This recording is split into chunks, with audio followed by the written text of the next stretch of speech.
पिछले हफ्ते बीजिंग और शंघाई समेत चीन के कई बड़े शहरों में बिजली का संकट इतना ज्यादा बढ़ गया कि सड़कों पर सिर्फ गाड़ियां की लाइटें चमक रही थीं।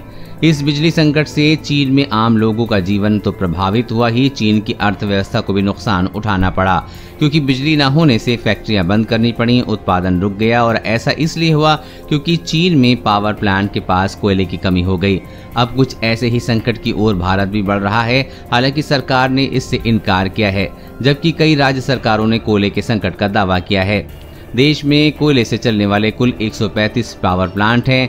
सभी पावर प्लांट को कम से कम 20 दिनों का कोयला भंडार रखना होता है, लेकिन सितंबर-अक्टूबर में सभी पावर प्लांट के पास कोयले का भंडार घटकर चंद दिनों का रह गया।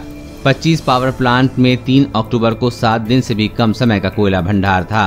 कम से कम 64 पावर प्लांट में 4 दिनों से भी कम समय का कोयला बचा था। 1 अक्टूबर 2021 को खुर्द ऊर्जा मंत्रालय ने कहा था कि देश के 134 थर्मल पावर प्लांट के पास मात्र 4 दिनों का औसत कोयला भंडार बचा है, जिससे बिजली का उत्पादन कम हुआ है। हालांकि इसके साइड इफेक्ट पावर प्लांट पर भी दिखने लगे हैं। देश के कई प्लांट्स में बिजली उत्पादन घट गया है।